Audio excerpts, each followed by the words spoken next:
By now, we all know Google and other tech companies are collecting huge amounts of information about our digital and actual lives. What we search for, what we watch and listen to, and where we are at any given time. In large part, that's so advertisers who pay for that data can pester us to buy things. But Bloomberg's Davey Alba and Julia Love report that this vast trove of personal information about millions of people is now increasingly also being sought by police departments across the U.S. They're asking judges for warrants to compel Google to turn over location and other user data. Google says that it receives more than 60,000 search warrants, and this was true in the U.S. last year. That's more than double the number from 2019. I think these requests put Google in a difficult spot because these are court orders. They're not just optional. And later, Mesa, Arizona detective Travis Staub tells us how police use this information. It's another tool in our toolkit, and it's a welcome one. It just gives us another avenue to turn to when we're coming up dry on more traditional investigative techniques.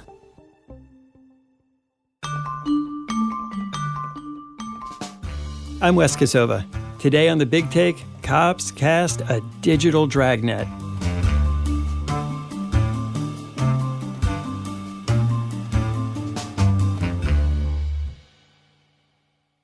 I asked Davey why she and Julia decided to look into how police departments are using all this information that Google collects about us. I think we've known that Google is collecting an enormous amount of data on each and every one of us. Basically, if you have a Google account, you are handing over data on where you've been, what you've searched, and Google slurps up all this data to use in a lot of cases for advertising.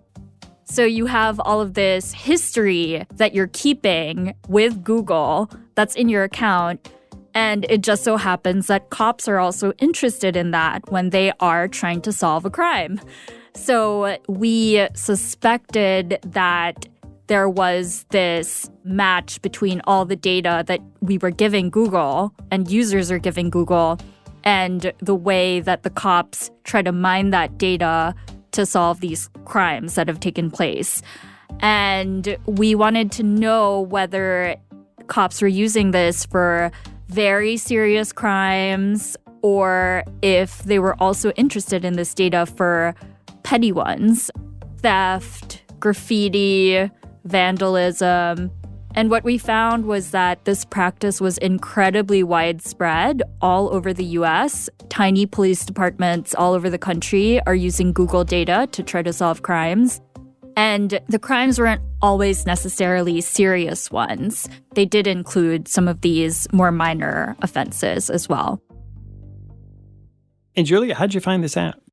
If cops want to dip into Google's data, they have to obtain a search warrant from a judge. The company will not simply open up its files for any law enforcement officer who comes knocking. They have to have a valid court order.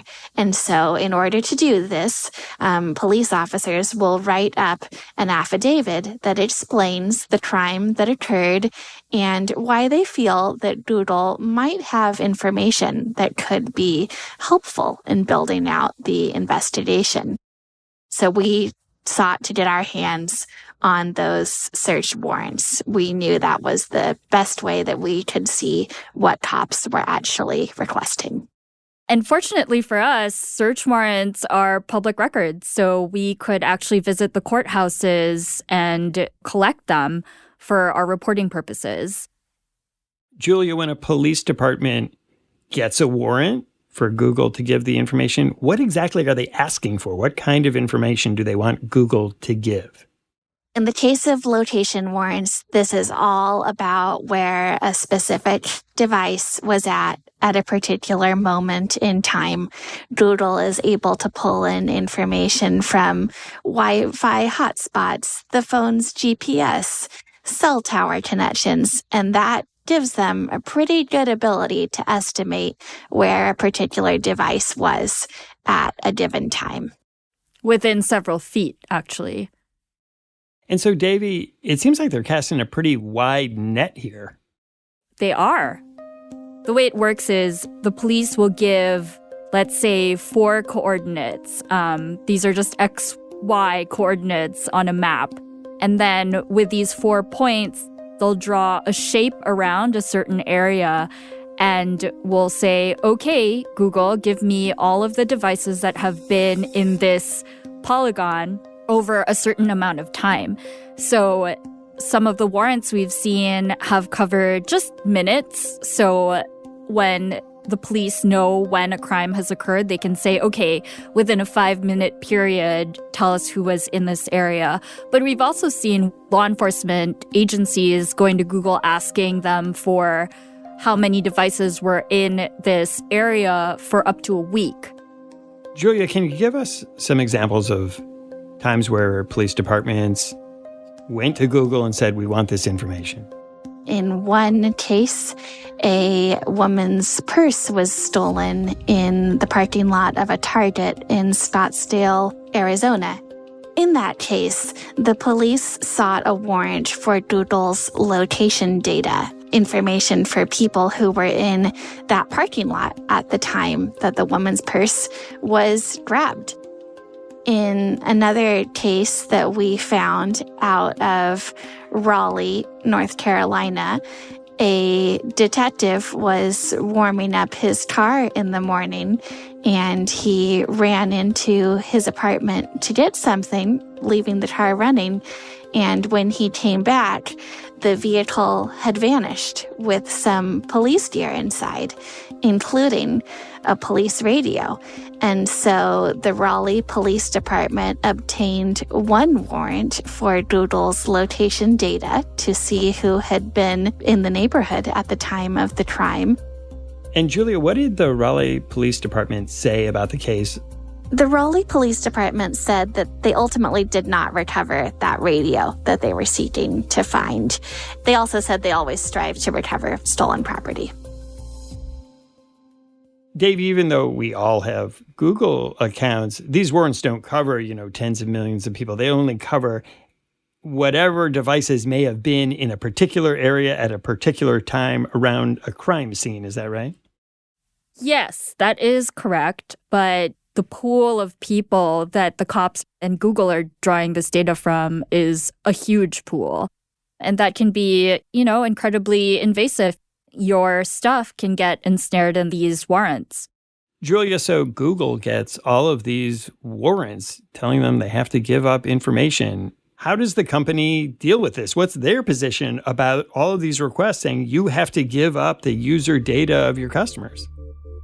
I think these requests put Google in a difficult spot because on the one hand, these are court orders. They're not just optional, as a former Google legal director told us.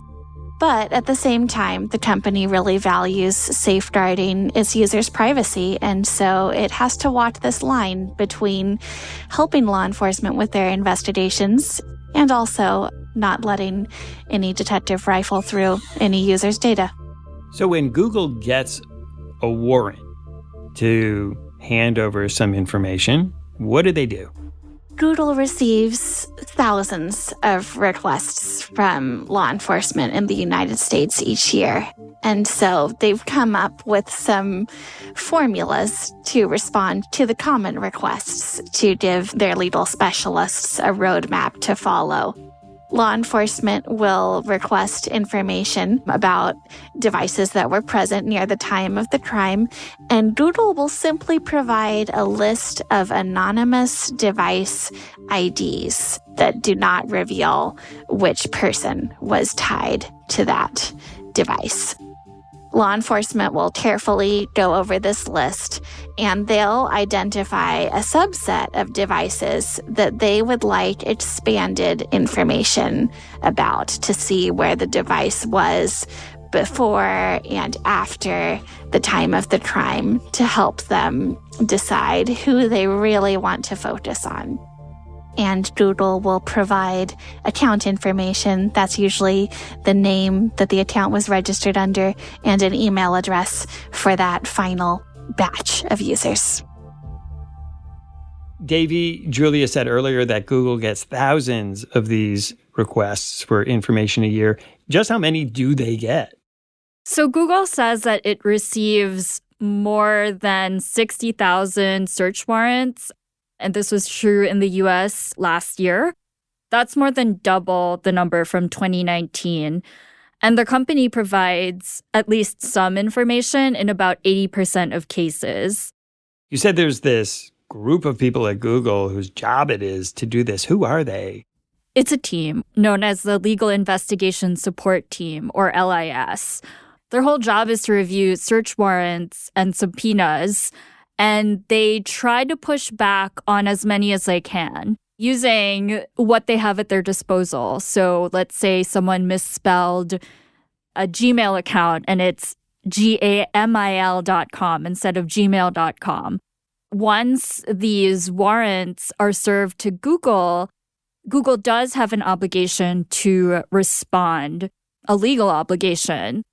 And so when they go through these warrants and try to sort through them and scrutinize them, they are trying to make sure they're doing it just as precisely as possible, to the letter of the law, to make sure that they can only give up people's information when it is absolutely necessary. And I would say also the minimum amount of information necessary to comply with this request. So Google is only one of many services that are tracking us and gathering up our information. What about Apple and Apple Maps, which also helps you get around and tracks your location? Do they also give up this kind of information in response to warrants? Law enforcement experts have told us that Doodle is the only company that can provide this detailed list of which devices were present at a given time. And Apple, in its transparency reports, discloses that it does receive some geofence warrants, as these location warrants are known, but they say that they are not capable of complying with those warrants. But it doesn't actually matter because a lot of people who have iPhones have Google apps on them. So if you think about, I have to get to a friend's birthday party, and how do I get there? I'll fire up Google Maps and see the best subway route. And that information is something that Google can see and does have. Google sent Bloomberg a statement in response to questions about these warrants about user data. They said with all law enforcement demands, including reverse warrants, they have a rigorous process designed to protect the privacy of their users while supporting the important work of law enforcement. They said they examine each demand for legal validity consistent with developing case law, and they routinely push back against overbroad or otherwise inappropriate demands for user data, including objecting to some demands entirely. They said for years they've supported legislative reform to government practices around access to user data, including proposing substantive guardrails on access to data and limits on the overuse of gag orders, which they say contribute to a lack of transparency. I'll talk more with Julia and Davey a little later. After the break, a detective tells us how police use the data Google hands over.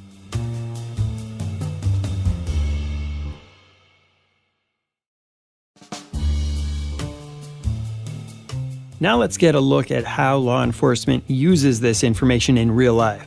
Detective Travis Staub is an officer with the Mesa, Arizona Police Department, which has sought search warrants for Google data. Travis, can you tell me what it's like to be a detective working a case, especially when you're running out of avenues to pursue and you just can't quite find the person who committed the crime? Well, every case is different, obviously, and there comes with it a certain frustration when you're not able to get a break in the case, and you feel a lot of pressure both externally and internally, especially in these instances where you have someone who continues to engage in armed robbery after armed robbery, and you want to get them caught before someone gets hurt or just stop them from doing what they're doing. And so the ability to leverage this Google data was a welcome addition to our toolkit for sure. So tell me about a case where you used this warrant and what happened. Me personally, it's still under investigation, but it was a late-night gun store burglary where a device is inside of a business that's empty that's right next to the gun store. And so that produces a very viable lead for us to follow up on. And I've assisted other agencies as well with analyzing the results from their Google warrants. In particular, some road rage type shootings where some aspect of the crime is captured on video and you can compare the video surveillance with the data you get from Google to potentially identify the suspect. Unfortunately, my own personal experience hasn't been as successful as others. I strike out far more often than I succeed. Can you walk us through the process of what it's like to try to get this information from Google? The current process right now begins with a search warrant to obtain device IDs that are within a set geographical area. So when we request this data from Google, we're asking them to search within a geofence, and that is a geographical area defined by latitude and longitude, typically 4 points. It's a square around a given area. We explain the circumstances of the crime and what we're hoping to obtain from Google and how it will assist our investigation. How easy is it to get a warrant like that from a judge? Here in Maricopa County, we have to really work it. There's been some recent court rulings and case law that shine a spotlight on these kind of warrants, some privacy concerns.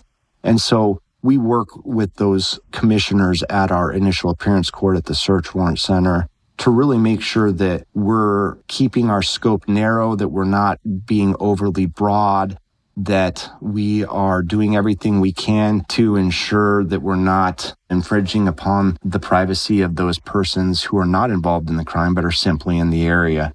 So we work really hard to make sure that we tailor the geofence in such a manner that it zeroes in on the area where the crime was committed. Has a judge ever turned you down when you asked for one of these warrants or asked you to refine the information? Yes. Probably about half of the Google geofence warrants that I've written have undergone a refinement process after being submitted the first time around. And again, it's just trying to zero in strictly on the information that we want to obtain and keep out that extraneous information. All right, so you get your warrant from the judge and you take it to Google. What are you asking Google for in a typical case? Like, how do you say, hey, I want information? So Google retains all this data on any device that has an Android platform or a Google app on it, such as the Gmail app or Google Maps. And what we're essentially asking from Google is to provide us the data that they keep stored within their servers that provides locational data for devices that are running some sort of Google platform or app. And their locational data is based off of a variety of different things, whether it's the GPS on a phone or it's connecting to Wi-Fi or it's connecting to a cell phone tower. And it comes with varying degrees of accuracy. But ultimately, what we want from them is any device that is within this predefined geographical boundary, and that is the geofence. If we have a murder that's committed inside of a residence, I typically 4-point the corners of that residence, the property itself. And if we have, say, a getaway path, we know that the suspect fled down the street in a certain direction, then I'll 4-point the sidewalk in the street where he fled. And we're narrowing those geographical boundaries, the geofence, so as not to overlap houses of people who are uninvolved. We're looking just for that area where the suspect was. So you go to Google with this information within this geofence. Where does it go from there? When they return the information to us, they identify the devices through an anonymized alphanumeric code. It's very long, and it contains absolutely zero identifying information about the account holder. And this is to protect the privacy of those devices that will inevitably capture that are uninvolved. So it's upon us as detectives to study all the devices that have been provided and determine which ones are most likely connected to the crime that we're investigating, while filtering out those that we believe are uninvolved. At that point, we write a second search warrant for further locational data on those devices that we believe are most likely involved. And that information, when it's returned to us from Google, will show locational data for those devices an hour prior to and an hour after the time frame set within our original warrant. And it will give us locational data that falls outside of the geofence. And we can use this to maybe determine where people go and see if these devices are in fact involved in the manner that we originally thought. It's further clarifying information, but at that point, we still have no account information, no identifying information on who the actual owner is of that device. It's not until we get the data back from that second search warrant and we can further narrow down the scope of what we're looking for, and then we write a third search warrant. And that search warrant is the one where we get actual account information, account data. We identify the person who is associated to that phone. So has access to this kind of information changed the way your investigations into crimes work? Not really. It's, for me in particular, as I said before, I haven't had a ton of luck with it. It's another tool in our toolkit, and it's a welcome one.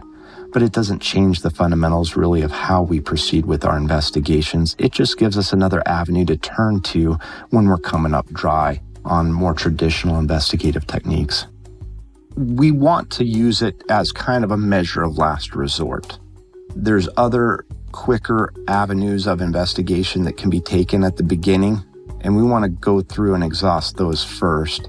We're not necessarily wanting to jump onto the geofence warrant right away when we could produce a suspect through other methods a lot quicker, because there is a time delay in obtaining this information from Google, processing it, submitting the second warrant, waiting. It takes a little bit. Are there any kind of crimes where you just don't use this tool for? We've been cautious in how we apply this, making sure that we use it for serious crimes only. We would not want to be using this for misdemeanor crimes, lower level offenses. You know, we're looking at felony crimes. We're looking at Part 1 crimes, which are going to be burglaries, arsons, sex assaults, armed robberies, murders, the serious crimes. That's when we're going to use an investigative technique like this. You talked a lot about how Google takes all these measures to anonymize the data, but as someone who's used this and seen it used, do you have privacy concerns about this? To a certain extent, I do. You know, my personal beliefs hew towards a certain amount of privacy of the individual is very important to me. I take it very seriously. And so when the courts have privacy concerns, I take those seriously. It's reassuring to me that the information that comes back to us from Google, it's anonymized, and it doesn't contain any personal information whatsoever about the person whose device it is that we've captured in this geofence. Even more to the point, the anonymized IDs that they assign to these devices is only good for 90 days. And then it's deleted and there's no record of it. The pace at which technology advances, the courts can't keep up with it. And so it's upon us to make sure that we're doing all that we can to minimize those issues. And I think in this regard, the search warrants and the way Google disseminates that data, I think it's done a really good job of protecting the privacy of individuals in regards to this investigative technique. Detective, appreciate your time. Thanks for giving us this inside view. Thank you very much for having me on. When we come back, Bloomberg's Julia Love and Davey Alba tell us about the pushback in some places against the use of these warrants.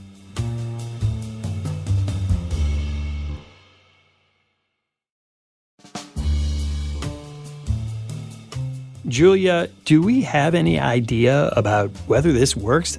Does all this information in this very complicated system lead to crimes being solved at a higher rate? We have certainly heard success stories, but we also found many cases where this information did not pan out for law enforcement.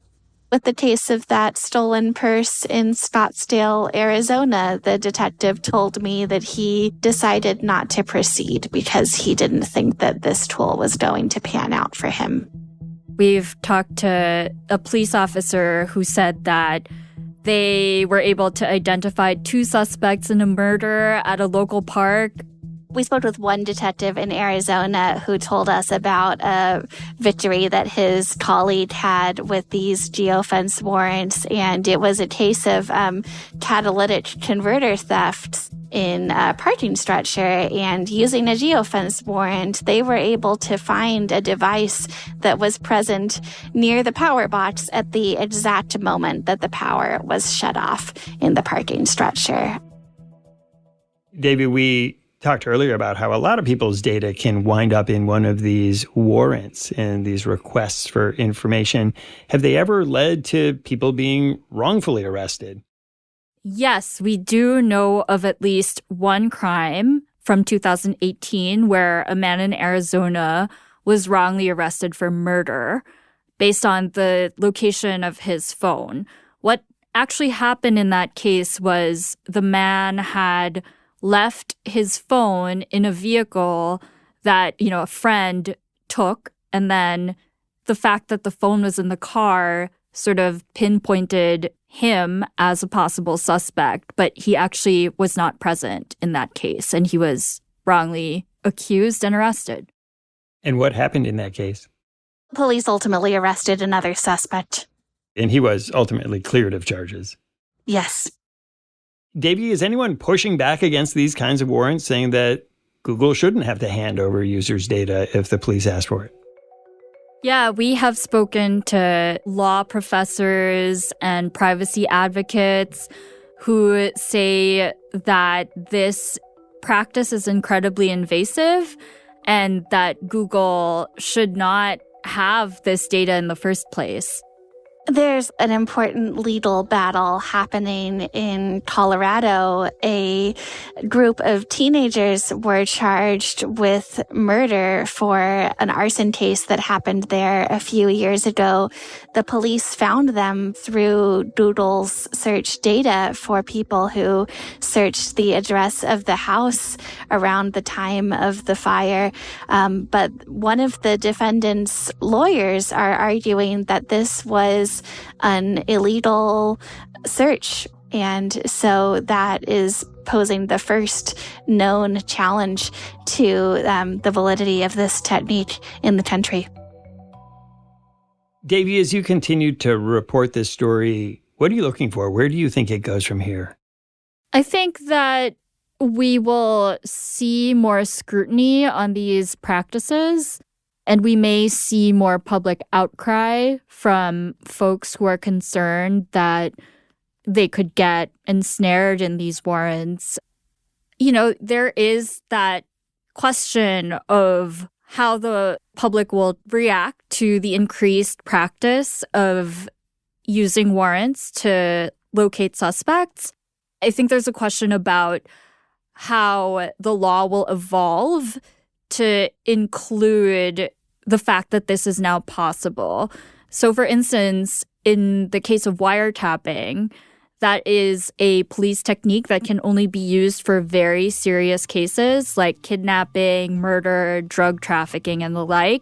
But there's still no federal law that exists for regulating this kind of technique where cops can go to Google for location and search data.